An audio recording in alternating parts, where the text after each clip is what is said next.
Here we go. Irish Times, right? Obviously, the squad comes out yesterday. We were here sitting here yesterday. You obviously missed this, but we're sitting here with Quinny going. So just let's get this right? They did pick the squad yesterday. They did tell World Rugby this morning, but they're not going to announce it for a week. Why? How does that? He's like, I don't know. It doesn't really make any more sense. It's going to leak. It's like, if you tell a player he's not in the squad, what's going to happen? It's going to tell somebody, naturally enough, because why wouldn't he? And so instead of having the choreographed, proper announcement the way everybody else did, they got forced into it because Rory O'Connor got the leak. It made no sense whatsoever. And like even the media department of the IRFU was ready to rock because they had the nice graphic done of the team and all that. So everything was in place for this team announcement to happen yesterday. Like, you presume it's because they have one more warm-up game and that maybe Schmidt thinks it's bad optics for somebody to be called in afterwards and things like that. But he was playing in that game, not to be playing. Yeah, but that's like Devin Toner, is he expected to play this weekend now? Is that? Well, I would have thought that perhaps he was keeping his options open in terms of perhaps John Klein could get injured this weekend or something, and then he could say, oh, Devin Toner was always going to be in the squad. But I think that's nitpicking, and perhaps that wasn't the case. I can't get my head around why. Sorry, that was kind of one of Quinny's thoughts anyway. So look, yeah, the Irish Times had that Schmidt, and Jerry Thorney reckons it's a strong-looking squad. But the best piece in the most interesting piece in the Irish Times this morning comes from Matt Williams. And he has, for like last January, this is great stuff. Last January, a member of the Irish team told me that Dev was on the outside. I couldn't believe it. When I asked why, I was answered with a shrug of the shoulders. They want him out. So they wanted him out of the team. That was last January. Now, he did play in the Six Nations. Or was he injured at that stage? I thought he played in the game against England and was outshone. I feel the decision to remove Dev is more a reflection on Joe Schmidt. Joe appears tired and weary of the battle. His time is coming to an end, and for me that time cannot come quickly enough. Joe has been a great coach, but his decisions are indicative of a regime out of touch with the team and the people. Jesus. It's a strong old column from Matt this morning. Going back to like the Henshaw thing is an interesting one. That was the decision that really has such a huge bearing on everything that's happened in 2019. Is that putting a little bit too much into one positional call?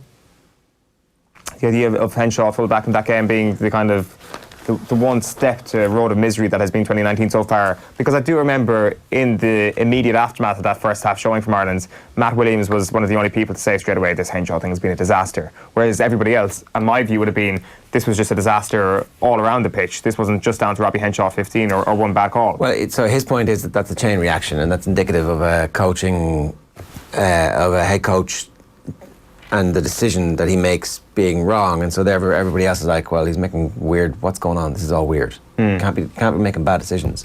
It is interesting as well, though, that he makes that point about Devin Toner and saying how they wanted him out early on. I'm not sure about that. I think he would have been given a fair crack at the whip now. I think. Well, he says it's from a member of the team, so that's not opinion.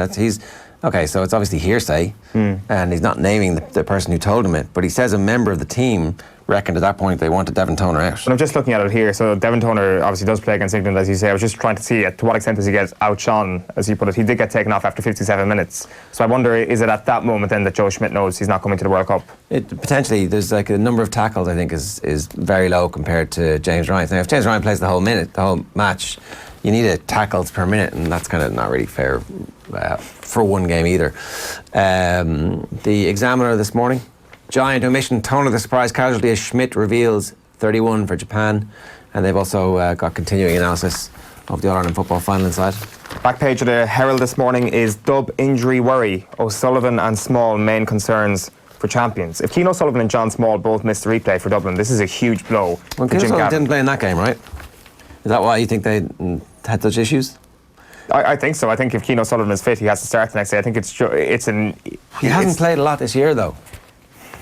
It's true, but it's what he brings. He plays that role for Dublin better than anybody else can. The template for next Saturday should be what Tyrone did against Kerry in the first half, which was completely frustrating. If Kerry get into a slow build-up play, they're not amazing, like they're grand, but what they thrive on is speed and getting Clifford and Gainey and whoever else into one-on-one positions in the forwards. Yeah, so but so Merchant's fast, right? But none of the rest of their defensive subs have pace, do they? You wouldn't say Philly's fast. You wouldn't say Keane Sullivan is fast. No, just thinking of it there. No, they definitely wouldn't. And there is a big disconnect now, bigger than we've ever seen before in this 5-in-a-row run between the Dublin starters and the Dublin bench. They're like, when you see the likes of Paddy Small coming on, maybe he will be somebody who'll strike fear into opposition in a few years' time. But you're like, that's okay. When Diarmuid Connolly comes on as a Kerry supporter, you're like, okay, right, this is a big substitution. And I think Brogan brings that as well. I think there's a mental aspect to this. This is still a young Kerry team, and like this can go one of two ways. I personally think it'll feed into far more belief in this Kerry team, but it could also feed into a greater sense of pressure now. And when they see someone like Bernard Brogan coming on in a replay, what's up for grabs. Yeah. The other story here in the back page of the Herald is Swiss boss admits to Shaqiri fallout. So this is Vladimir Petkovic, who did a press conference in Zurich yesterday, and he says that the relationship could be better. I think we have to accept Sheridan's decision. He thought that was the best thing for him to do, was to not come, and I accept it. So it seems that all is not right in the Swiss camp, and he's getting a lot of criticism naturally from the press and from Swiss football fans as well, because he's one of their better players, and he wants to focus on his club. Yeah, where he's obviously pulling up trees at the minute and getting loads of game time. Doesn't really that story doesn't make any sense yet. The truth is yet to come out, right? The Irish Daily Mail here, Joe's big call. Schmidt acts as Toner to draft in Klein for Japan. Joe Schmidt showed his ruthless side, it says, as the Ireland head coach cut Devin Toner from his World Cup squad. In fairness, there is more to Matty Williams' column where he's saying that this selection only adds to the malaise. To leave Dev out and include a recently qualified South African is to ignore internal team dynamics. No current player is going to publicly criticise the decision, but internally players won't be pleased. Is that true? Do you think players aren't? Do you think players are like, oh, we need to go to the World Cup and win, and this guy gives us a better chance of winning? Yeah, I would say that that's probably it. If they really believe that, I'm sure there's plenty of people in the squad who, if they were Joe Schmidt, they would have picked Devin Toner, but their own kind of allegiances perhaps to their own province or to their relationship with Devin over the years might come into that, and that's why Joe Schmidt is coach, because he can be cold and he can be ruthless, and these are the rules of the game. Whether you agree with it or not, John Klein is available. It does seem from looking at Schmidt's quotes yesterday that Klein's relationship with Tadhg Byrne could be one of the reasons why he's been included, that he sees them as a potential second row pairing for the Samoa and Russia games especially, and also he talks about being the tight head lock, and it's not something that we see too much of. We kind of like, who are our two best locks? We don't often get into the nitty gritty of who's actually better on the right side, who's better in the number 5 jersey, and it seems that that's a specific issue that Joe Schmidt might have actually pointed out over the last couple of months. Yeah.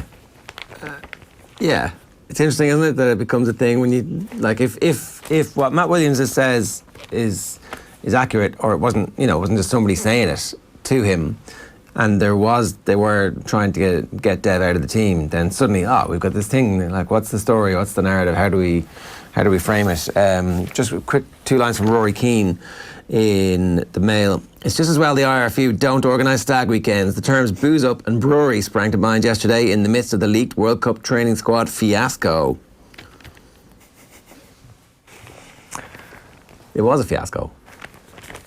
Being forced to announce your team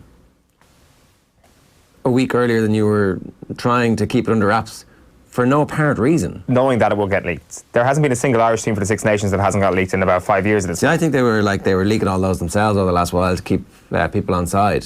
Right. That's my take, and I don't know. It doesn't make any sense. The Irish Independent goes with Luke Fitzgerald quote, Toner's snub undermines system. You've got that line from Michael Verney as well that delivered in the Herald on the back page of the Indo. Small and O'Sullivan doubtful. And Colm Keys saying McCaffrey gets man of the match award away from cameras. I was talking to somebody who would have known after the game on Sunday that McCaffrey got man of the match, but I didn't realise that it actually just wasn't done. They didn't release Jack McCaffrey, Dublin's media team. They only allowed Jim Gavin to speak to RTE. So John Horan handed Jack McCaffrey his award behind closed doors. Right. That's Croke Park on Sunday. I'm sure he'll treasure it. It's like, oh, great. What if we lose the replay? Dry for €4.5 million. So the GA have reduced ticket prices, and it's only going to be £4.5 million that they get from the gate receipts, apparently. I'm not sure that those figures are taking into account the extra cost for premium tickets as well. So anyway, look, I'm sure some of those tickets are 10-year tickets, and you only write off a certain amount of value for them. Axed Devin deserves answers. World Rugby Vice President Augustine Pichot thinks Devin Toner should be asking the governing body for answers.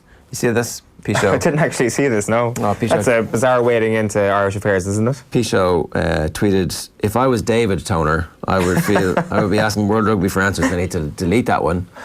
Tommy says there's a Meath footballer called David Toner. They need to delete that one and then send another one. I think there was actually a third time when eventually he got it right. "If I was Devin Toner, I will be asking WR World Rugby for answers. I feel sorry for him. Nothing against for who was properly selected for the RWC 19, by the way, but feel that way." And then, obviously, Luke Fitzgerald waded in as well. So, Mick open to a Sheahan recall. See what they've done there? They've got the claret jug, the open. It's Mick and it's Sheahan, but it's a different Sheahan. Clever. Mick McCarthy insists he hasn't brought the curtain down in Sheahan Long's international career. Long was dealt a double snub ahead of Thursday's Euro 2020. First, he was omitted from McCarthy's revised squad last week, and then on Sunday, instead, Luton's James Collins was called up instead of when Sean Maguire got ruled out.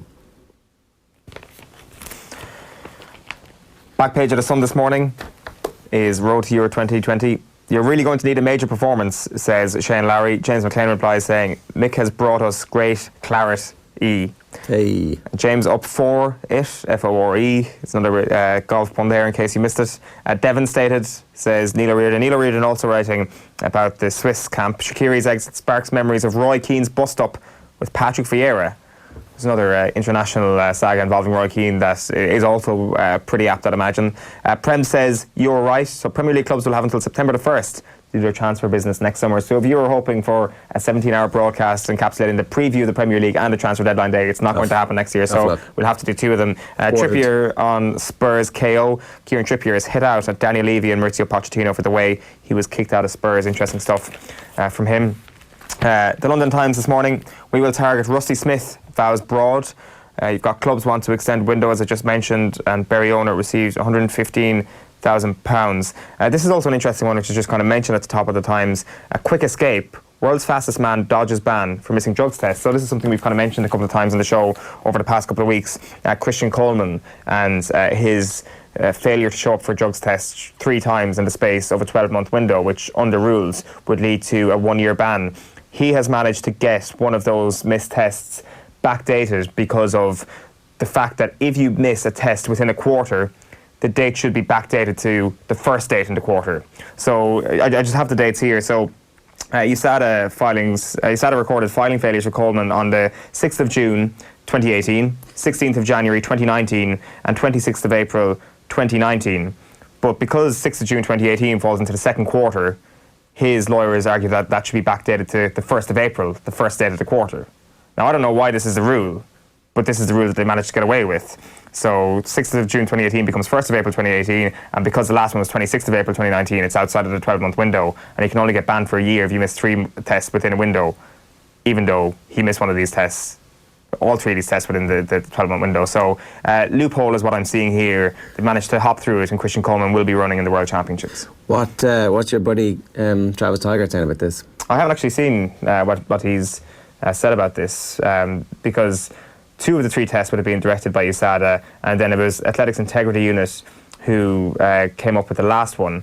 So USADA themselves have withdrawn the charge, and this was from guidance from WADA that this appeal came through. Now there can be, I presume, another appeal, maybe through CAS or something at this point, so it's not done and dusted just yet, but this is the new golden boy of athletics, and it would be an awful shame if he weren't allowed to run in the World Championships, wouldn't it? So they've got him.